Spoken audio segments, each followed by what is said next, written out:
All right. Hey everyone, welcome to this Facebook Live. This is Michael Persad with Church Brand Guide. I'm so glad to be here and joining you on this Facebook Live. This is the place where I want to serve you just as a virtual communications director on these Facebook Lives. My goal is to help to guide you as you create your church's brand so that ultimately you become your church's brand expert. My hope is that we can together shape your church into the church that your city sees as a guide for them. So today I'm going to be talking about a few things, but just to set up the conversation, I want to just let you know what Church Brand Guide is all about. Basically, I want to help your church help you become your church's brand experts. You're turning strangers into contributors of your church and of the vision of your church.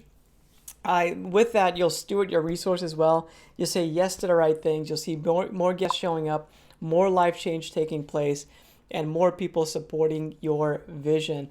So it's a beautiful thing when it happens. I'm going to show you an example of Legacy Church here today. So we're going to be taking a look at Legacy Church and how we created their branding. It's a wonderful experience that I had the privilege of going through just recently. Hey, Christopher, great to see you on the call today. Yeah, great to see you. Thanks for jumping on. If anybody else is on, just give me a shout. I'd love to kind of hear about your church. Tell me where you're from, where your church is located. Christopher looks like he's up in Canada somewhere, but I'd love to find out a little bit more about you. Also, if you have any questions, please let me know, and I'd love to hear from you. So, Legacy Church again is a great church that I'm going to break down the process for on how we created their new branding. They actually were Calvary Church and rebranded into Legacy Church. So this is our process. Basically, we want to go from being confused to having a plan, ultimately becoming our brand expert. That's kind of my goal for you. But to do that, you have to get clear about who you are and who you serve. And it starts with your audience. We're going to spend a little bit of time on that today. How do you discover your audience and then design towards that audience? And that's what we're going to break down with Legacy Church and how we came up with the final design based on the audience that we are serving. From there, we can create the right experience and begin to attract people with the right messaging, the right visuals that we put out there, because we're clear, because we have a good experience. And then we also want to get buy-in. So our job's not done when people show up. We want to make sure that they build trust in the experience that they have with us so that they buy into who we are and they want to be a part of it. And it all starts with an audience. So once again, we're going to be talking about this big idea with Legacy Church and how it helps shape the design of the brand. But it starts by looking at the people that you are serving. And the thing about an audience, a target audience, is that it doesn't have to be a demographic. So a demographic is something like an age, a gender, those ethnicity is part of a demographic. But it doesn't have to be a demographic. It can be. But a lot of times in church world, I like to brand towards a mindset, a certain type of people that think a certain way, or even just a stage in life that they might be in. So for Legacy Church, we leaned into this idea of a church for multiple generations. So we wanted to reach people that were probably in their 30s or so. They've got older parents that they are around, and they also have younger kids in their family. And we wanted for the whole family to feel like they're welcome to come to Legacy Church. Again, Legacy itself used to be called Calvary Church. And so the rebrand happened into Legacy Church to where we could really communicate this idea of a church for the whole family to come to. The logo design that I'm showing on my screen right now is there's a circle, kind of an L in the middle, says Legacy Church, but I'm choosing these design decisions based on the audience that we're trying to reach. So the audience isn't going to be a super trendy audience. Again, they're going to be probably middle-aged person. If we had to choose one person to target, it'd probably be the the parent that's roughly 32 years old, that has some older parents in their life, in the community as well, and also some younger kids living at home. So kids 18 and under. So the design itself is meant to be appealing to a wide range of people. So it's not too trendy, but it also speaks towards the idea of legacy and 3 generations. So again, the church, the vision of the church, the vision of the pastor is to lean into like a 3 generation church. So you think about Abraham, Isaac, and Jacob. So the L of the legacy, the mark itself, is designed to have 3 parts to it. So representing 3 generations coming together to form the legacy church. So that's the story of the mark. And I think, me personally, when I design, I like to design with a story in mind. Like, what is the story that we are telling as part of this design? So again, if you're on the call, I'd love to hear from you. What is the name of your church? Just go ahead and comment in there. What is the name of your church? I'd love to kind of get a few names popping up there so I can see some names. And then I'll ask you a couple more questions here in just a minute. So the design itself, again, the mark, this is called a combination mark, where we have the words and a design happening all in the same thing. So the mark itself tells the story of 3 generations coming together to form Legacy Church. The font, we're choosing a font that's very, it's classic. I guess what I mean by that is it's not too trendy where it's going to go out of style. This is actually Acumen is the name of the font. And it's a font that's used, you'll probably notice and recognize it if you ever used Photoshop or Adobe products. But it's a great font for this brand because it has a kind of a timelessness to it. It doesn't look too trendy or too outdated to where it doesn't have that appeal to a older generation and a younger generation. And then we're giving them a couple different designs that they can use as part of their brand. So the mark can be used by itself on different things. And also I'm giving them what I call a badge. This is really meant for merchandise, and we can place it on different things. So you can see how it plays out a little bit as you place it onto different products. This gives a flexibility to the brand, but also keeps it very, very consistent. And then what we also want to do is design colors and fonts that go with the brand so that we can have a consistent experience over time. So we're defining colors, and we're defining some fonts that we can consistently use. When we define fonts, we're not talking about the font that's actually the logo design, like in the logo. We're talking about the font that complements it. So the font that will be used on the brochure, the website, those type of things. We're going to define that font so it's very consistent. The logo font, I would actually recommend not ever using that font on anything, so you protect the integrity of the logo design. So there's no conflict with it. So you protect that font. It's a standalone font. Don't use it in your branding.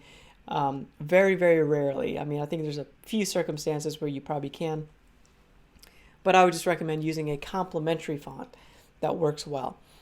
I like Proxima Nova. It's a good font. It's been used on a lot of different things. It's one of those really well designed font sets. And Montserrat is kind of a version of it, a Google font version of it, so you can find something that looks similar to it online.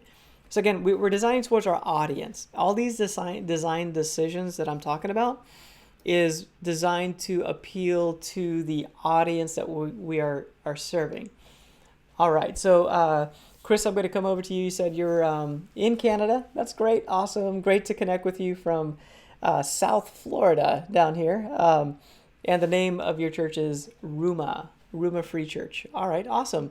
Hey, great. If you're on the call, you're joining us today, I would love to know what you think about your church's logo. Like, do you like it? Do you think it's good? Do you think it's okay? Do you think it could be better? I don't know. Just tell me what you think about your church's logo. Do you think it represents you well? Or is it time for a rebrand? Just your opinion. It doesn't have to be anything that's set in stone or concrete. Okay, so let's just talk about some of this stuff as it pertains to the rest of the branding. So I'm going to show you a little bit more about the Legacy Church branding. By the way, I have a page on my website let me see if I can pull it up here, that has a case study of this legacy church. And it just breaks it down, like what we did for them, why we did it, some of the design decisions. So in the chat, in the comments area, I'm going to put a link to the case study for Legacy Church. I'm going to type that in there right now. And I'm going to paste that link. So if you're joining me on the Facebook Live, take a look at that comment, and then you can jump in there and get a closer look. Again, on my screen, if you're joining me live, I'm going to see if I can pull that up. See if this works for me. Here we go. So now you can see it on my screen if you're watching this on the Facebook Live. If you're listening to this on the podcast later on, just jump onto the link to the website, churchbrandguide.com. In there, there's a post for Legacy Church, and then you can see what we're talking about here today. So Legacy Church, again, we're designing towards a target audience, and every great brand is designed towards an audience that we're trying to reach. So it's not about my preferences or your preferences. You've probably all been in the room where you're talking about a design preferences, and somebody likes red, and somebody else likes blue, and somebody else likes green, and you're trying to kind of arm wrestle towards like, hey, well, who should win? Well, in design world, that's not what matters. It doesn't matter about our opinions. What matters is really, what does our audience like? Like, what are they going to respond to? So Legacy Church, we actually went through a couple different iterations of the brand. And I actually wanted to show you that. The latest version of the brand colors are on the right side of my screen right now. So initially, we chose some somewhat bright colors. And the colors kind of on top there in the upper right. And they were a little bit brighter. They're in the right ballpark. But we felt that even later on in the branding process, that we needed to mute the colors down more, like to be a little bit more muted, because Legacy Church is located in Central California, where on the east side there's a range of mountains, the Sequoia National Forest, and the mountains are on the right hand side, and then on the left there's the Sierra Nevada mountains that run along the west side. So they're in a valley, and nature is all around them. So we wanted to represent nature. It's a big part of the life down in that area. So we actually reworked some of the colorings to make sure that we appeal to that area. So again, just letting you in on the thought process, so that you can understand where we made how we made the design decisions that we made, so that we're able to appeal to the audience. It's not about my preferences, my favorite color. It's more about what's going to work to reach people. So on this page here, I'm going to show you just a few different looks. We created a lobby design that puts our values on display. So a good brand is able to put the values on display, so you don't have to like talk to somebody before you encounter the essence of what the church is.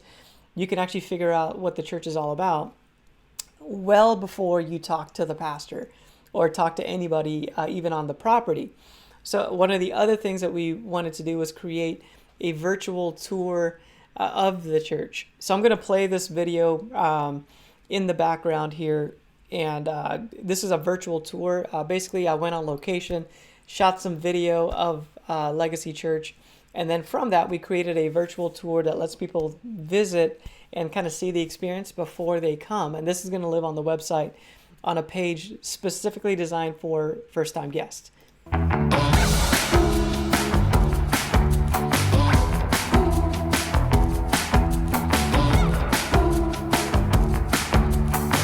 Hey, I'm Alina. I serve on the team here at Legacy Church, and we know going to church for the first time can be tough. So we've planned a VIP experience just for you. Look for our blue flags as you pull up to the property. If you have kids, we'll be ready to check them in to our safe and secure kids ministry at the Kids Check-In located in the lobby. Come to our Welcome Center so we can show you around and introduce you to some of our key leaders. You'll even receive a free gift just for being with us. Plan to visit soon, and we'll get you all set up for an experience that could change the rest of your life. All right, so hopefully that helps you out. Let me actually ask you right now, if you're joining me on the call, any questions you might have, like what is it? What is the number one thing that you're struggling right now as you try to create a brand for your church? Like what is that? What is that one thing you just can't figure out? Also, tell me, is there anything that I've talked about so far that's helpful? That's been like an aha moment? I'd love to kind of learn a little bit more about what you're going through and what you're dealing with, so I can hopefully help you a little bit more. So I'm going to start to wrap things up here in the next 5 minutes. If you do have any questions, I can hang out a little bit more afterwards, and we can just chat for a little bit. But I do want to start to land the plane a little bit. So again, we're talking about creating a brand that's based on an audience that we've decided that we wanted to reach. And by the way, the audience we talked about earlier on is it's more of a mindset. So for Legacy Church, the audience we're trying to reach are people that are wanting a church where their whole family, all three generations, could come and be welcomed, and feel like they belong at the church. Some churches I work with, they might lean a little bit more younger, trendier, and then some churches I work with actually a little bit older and more mature. But Legacy wanted to be right in the middle. So this is a diagram of our marketing strategy. And we just want to make sure that we understand what our strategy is so that we can design a brand that's going to lean into that. Like as we decide how are we going to reach strangers, like people that don't know anything about our church, and then how are we going to make them first time guests, and then by having a clear playbook of what we're trying to do with our marketing, we're going to be able to create the right experience for the audience that we're trying to reach. So for example, our guests, to get them to come back for their second visit, we've said with Legacy Church that the lobby experience is critical to that. Like we just want them to have a great lobby experience. So with that in mind, we created some signage in their lobby. We just made sure the signs are great in their lobby. We even put some flags outside by the entrance of the church, so that on the main street that goes right by the church, people understand like, hey, this is it. This is the church, and we want you to come in. So lots of signage on the outside. And then also as you come into the lobby, lots of signage just unpacking the value of the church as you come to the inside. So Legacy, we created a brand around this idea of encounter God, live for more. Like that's the heartbeat of the church. And for us, this became the tagline of the church. Like this is a place where you encounter God, and the result of that is you live for more. So we have a simple tagline: encounter God, live for more. So when you come into the lobby, you see that very, very large in the lobby area, where you'll get the messaging of encounter God, live for more. In fact, if I were to click through this slide deck here, you'll see the lobby where we have some value banners that we've put up. And right there in the very center, as you come in, is a large banner that says encounter God, live for more. We just want to set the tone for your experience right from the get-go. Again, before you talk to anybody, like you're getting the messaging. On the right-hand side, there's a welcome desk. So that's something that we created a very large, it's a 4-foot by 8-foot sign that sits behind the welcome desk on the wall. And it just lets people know, like, you are welcome here. Like, we want new people to come, and we want to create a welcoming experience. You might also notice in the very back of the lobby, there's a large sign, again, 4-foot by 8-foot, very large sign that says kids check in. So we want to, again, welcome families that have young kids. So we're creating the experience that allows them to very quickly decide that, or not decide, but very quickly know where to take their kids without having to ask any questions. Like, it's very obvious. We're making it very, very easy. One of my, I guess you can say one of my pet peeves is that church signage is usually very small. Like, it's underwhelming. So whenever I create signage for a property, I like to go big. 4-foot by 8-foot is the size of a sheet of plywood. So just to kind of get that in your mind. So I created a couple different signs that are 4-foot by 8-foot, very large, but they make a statement. They look really nice, and because they're designed well, they have a really nice look and feel to them.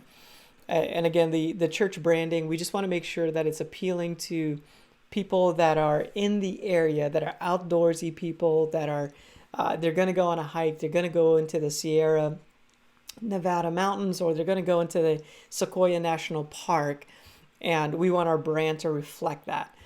So we're creating a simple mark, something that looks maybe like the North Face or other outdoor brands that you might see some of their branding on some clothing apparel. Like this is kind of in line with that. So we want people to feel like we relate to them. We have a logo designed. It doesn't have a cross in it. It doesn't have anything that's religious, because we're really speaking first towards the felt need of people and their identity, what they identify with, before we're actually talking about the gospel message that we have for them. So again, that might be a little bit different from how you think about marketing, but I think the most effective brands in church world are going to be the ones that reach the audience first. It doesn't mean that you can't use a cross. I've done a lot of different designs with a cross or a Bible or different things along those lines, but it has to be in line with the audience that you're trying to reach. This is an example of just a brand guide document that we've put together just to say, here's our playbook. Like this is the journey that we have in mind for people to take. This is our marketing strategy that we're going to lay out for our marketing. And also these are our special events, or what I call on-ramps, times of the year where we're going to invite people intentionally to be part of our church. So we're just documenting a lot of these things in our branding guide. And a branding guide is going to be a critical tool that you can use to stay consistent over a long period of time. And the thing about that is it builds trust. And that's what good brands do. It builds trust. What you say is what people can believe, because the experience has built trust over time. So the colors, the fonts, everything being used consistently helps to build trust over time. And this brand guide documents exactly which fonts we use. And we are just sure that we're using those fonts over and over again. Where in the brand guide, I've got fonts that are like designer fonts, like Proxima Nova. Like you're probably going to pay like $600 for Proxima Nova if you were to buy the font set. Like it's pretty expensive. It is worth it, but it's expensive. So a lot of churches, you may not have the budget to buy a font like that. So I also provided a Google font that you could just get, Montserrat, which is a different version of that same type of a look. We're also defining the look and feel of the graphics, and we're also defining the photography, like what does it look like to take photos in line with the branding. So again, this is maybe an introduction to you of what a brand guide is, and I just want to make sure that you understand the importance of a brand guide so that you're sure to get one in place for your church. So let me ask you there, I just pause. Do you have a brand guide? Let me just check in with our comments here real quick before we start to wrap things up. So Christopher, looks like one of the struggles that you said is convincing people of the need for a new brand is the main challenge. Okay, awesome. So you're an internal struggle, trying to convince people that there's a need for a new brand. Okay. Some feel it's needed. You go on to say some feel that it's needed. Some are worried of losing the old and trusted, but it's not attracting people effectively anymore, sadly. Okay, so that's a great insights. So the brand is been around for a long time. It's did, but it might be outdated. So that's great. I have a branding process that I take churches through. And in that process, we basically honor the past and we look towards the future. And in that process, we kind of take whatever we can from the past and we apply it towards the future. What do we need to be doing towards the future? And even when I introduce new branding, like Legacy Church is a really good example. It used to be Calvary Church, like a completely different name. And now it's Legacy Church. So there's a process that I introduced to Pastor John, and he was able to go through it with his team and also his congregation to help them make that transition. And the basic idea is that we honor the past, and we recognize there's a need for a change, But then we also look forward towards the future. Like, what do we need to do now so that we can reach people today? So that's the process, and I kind of guide people through that in my branding process. So if branding is something that you're looking for, I'd love to have a conversation. Go to churchbrandguide.com, submit a request on my branding. There's a form on there on the website, and let's hook up. Let's get on a phone call, and I'd love to connect with you and just have a conversation. There might be something I can do to help you, or even if you need access to have an academy, a branding academy, to kind of walk you through the process of how to brand. So anyway, let's have a conversation, see if there's something I can do to help you out in the process. So even Chris, if you're on the call, you want to reach out to me through that contact form, or even just let me know in the comments area if you want to reach out. Let me know. Well, let's have a conversation. Maybe I can help you out in some way. But hey guys, thanks for joining me. I'm going to start to wrap it up. I've been going on for a little while now, so I don't want to take too much of your time. Thanks for joining me on the call today. Again, there is a link in the comments area that'll take you to this page on my website, churchbrandguide.com, that breaks down the branding elements that we were able to put into place for Legacy Church.